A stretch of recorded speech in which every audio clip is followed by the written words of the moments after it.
మరి ఆ రోజు ఈ కాంగ్రెస్ పార్టీ వాళ్ళు కానీ ఈ రాహుల్ గాంధీ కానీ ప్రియాంక గాంధీ కానీ మిగతా కాంగ్రెస్ నాయకులందరూ ఒకటే ఒకటి ప్రచారం చేసి బీజేపీ గెలిస్తే రాజ్యాంగాన్ని మార్చేస్తారు, బీజేపీ వస్తే రాజ్యాంగాన్ని తూట్లు కొడతారని చెప్పేసి గొప్ప గొప్ప మాటలు చెప్పి ఈరోజు కాంగ్రెస్ పార్టీ రాజ్యాంగాన్ని తూట్లు ఓడ్చే విధంగా పనిచేస్తున్న సంగతి మనందరూ కూడా తెలిసింది.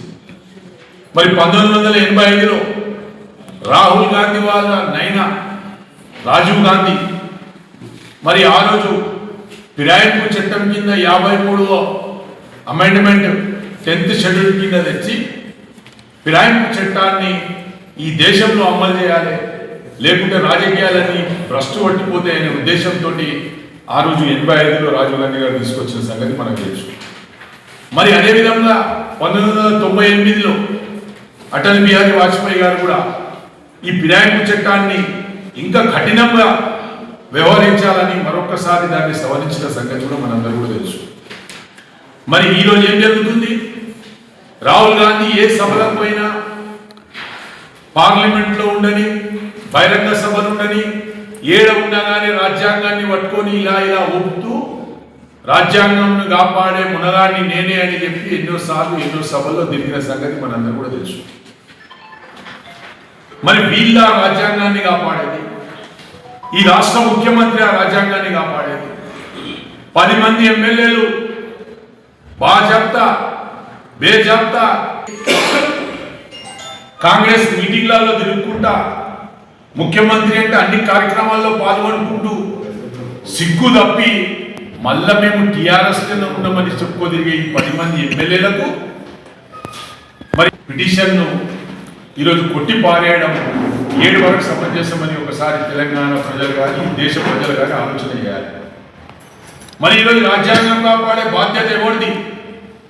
ఎస్సీలది, ఎస్టీలది, బీసీలది, మైనారిటీలది. మరి మన జిల్లా దళిత సామాజిక వర్గానికి సంబంధించిన వ్యక్తి ఈరోజు బాబాసాహెబ్ రాసిన రాజ్యాంగాన్ని మరి వాళ్ళ పార్టీ రాసిన రాజీవ్ గాంధీ కానీ మరి ఇలాంటి వ్యక్తులు రాసిన ఒక రాజ్యాంగాన్ని తూట్లు పొడుస్తూ ఈరోజు 10 మందిని క్లీన్ చిట్ చేయడం 7 వరకు సమంజసం. ఇలాంటి వ్యక్తుల రాజ్యాంగాన్ని కాపాడే వ్యక్తులు ఇది వీళ్ళ కాంగ్రెస్ పరిస్థితి వ్యవస్థ. కాబట్టి మేము ఒకటే చెప్తున్నాం, ఎవరైతే ఫిరాయింపు 10 ఎమ్మెల్యేలు ఉన్నారో వాళ్ళపై వెంటనే చర్య తీసుకున్నాలని మరొకసారి డిమాండ్ చేస్తూ, అదేవిధంగా ఏ విధంగా అయితే క్లీన్ చిట్ ఇచ్చిండో దాన్ని సవాల్ చేస్తూ మేము హైకోర్టులో కూడా రిట్ చేయబోతున్నాం. ఖచ్చితంగా న్యాయంపై నమ్మకం ఉన్నది, న్యాయం గెలుస్తుందని మాకు ఆశ ఉన్నది. మరి ఇలాంటి దగులుబాజీ కాంగ్రెస్ పార్టీ నాయకులకు కానీ ఈ ఫిరాయించిన 10 ఎమ్మెల్యేలకు కానీ రాబోయే ఎలక్షన్లో ప్రజలు బుద్ధి చెప్తారని చెప్పేసి ఈ సందర్భంగా చెప్పుకుంటూ, మరి మీకు అంతే రేవంత్ రెడ్డి గారికి కానీ కాంగ్రెస్ పార్టీకి కానీ దమ్ముంటే మేము అభివృద్ధి చేసినాం, మేము రాష్ట్రానికి అగ్రస్థానం తీసుకుపోతున్నాం అన్నారు కదా. ఒకవేళ మీకు దమ్ముంటే ఆ 10 మందితోటి రాజీనామా చేయించి మీరు ఎన్నికలకు రావాలని చెప్పేసి టీఆర్ఎస్ పార్టీ డిమాండ్ చేస్తుంది, సవాల్ విసురుతుందని చెప్పి తెలియజేసుకుంటూ మరొక్కసారి ఈ దేశ ప్రజలందరూ కూడా ఆలోచన చేసుకున్నారు. రాజ్యాంగాన్ని తూట్లు పొడిచేది బీజేపీ కాదు, కాంగ్రెస్ పార్టీ అని మరొక్కసారి స్పష్టమైపోయింది. కాబట్టి ప్రజలందరూ కూడా అప్రమత్తంగా ఉండాలి, అట్టడుగు వర్గాలు ఉన్న ప్రజలందరూ కూడా అప్రమత్తంగా ఉండాలని చెప్పి తెలియజేసుకుంటూ, ఈ రాజ్యాంగాన్ని తూట్లు పొడిచే విధంగా ఏ పార్టీ అన్న ప్రయత్నం చేస్తే అటు బీజేపీ కానీ ఇటు కాంగ్రెస్ కానీ ఖచ్చితంగా బీఆర్ఎస్ పార్టీ అడ్డుపడుతుంది. రాజ్యాంగానికి అనుకూలంగా మేము అందరం కూడా వివరించుకుంటూనే పోరాటం కొనసాగిస్తామని తెలియజేసుకుంటూ ముగిస్తున్నాం. జై తెలంగాణ. షేర్ చేయండి, ఛానల్ ని సబ్స్క్రైబ్ చేయండి. అలాగే ఇక్కడ ఉండే ఈ గంట సింబల్ ని క్లిక్ చేయండి.